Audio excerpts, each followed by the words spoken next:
გამარჯობა. ყველა ვიდეოს აქვს თავისი სპეციფიკა. მე არც უმღერი და არც ეკო ვინმეს ხალხურ გემოვნებაში რომ ვერ ვჯიდებოდა.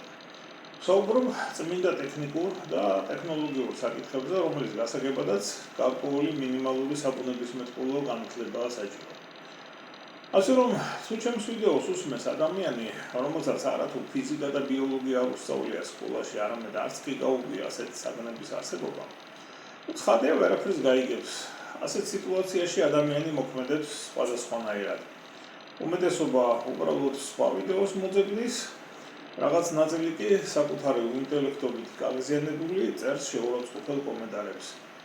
ზოგჯერ კი ვიღაცის არაკეთილსინდისიერ ან არასაჭირო ბიზნეს ვეხები და რა თქმა უნდა რეაქცია არის. შეიძლება სხვა მიზეზებიც არის, მაგრამ ყოველ შემთხვევაში მე ამას ხედავ ამ ეტაპზე. რა პასუხი უნდა გავცეთ ასეთებს? რა თქმა უნდა, მის დონეზე ვერც დავავთ და იგივეს ვერ გავაკეთებ. საპასუხოდ ეს იგივეა, ძაღლი რო შემოგიღებს, თავადაც 4-ზე დადგე და შენ წყეფა დაუწყო. არა მსგავსი არაფერი. რა თქმა უნდა, ასეთ ადამიანს მე ვერ გავანათლებ და არც სურვილი მაქვს რაიმე აუხსნა და არც ვარ დაინტერესებული მისი ინტელექტუალური განვითარებით. უბრალოდ მადლობას ვუხდი კომენტარისათვის და ვთხოვ, რომ ჩემს დანარჩენ ვიდეოებზეც დატოვოს ანალოგიური კომენტარები. რატომ? პირველი, მის ასეთ კომენტარს ბევრად მეტი დადებითი კომენტარი მოყვება.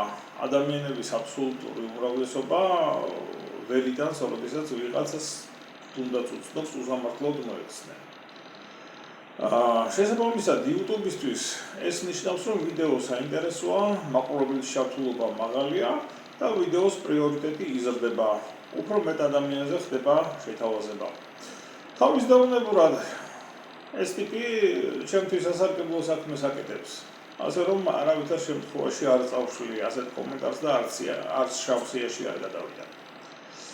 თუ დამიჯერა და სხვა ვიდეოებზეც ანალოგიური კომენტარები დადო, ჯერ ერთი იმისი პასუხიც იქნება სხვა მომხმარებლების მიერ და ისევ ჩემს არხს წაწევს წინ.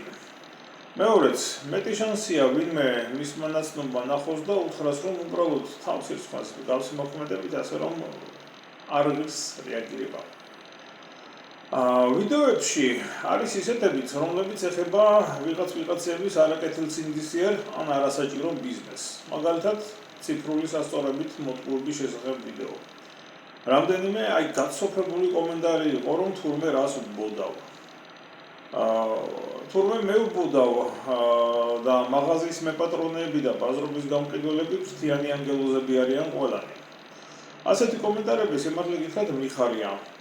ჩემი პასუხიც კი არ სჭირდება, იქვე პასუხობენ სხვები.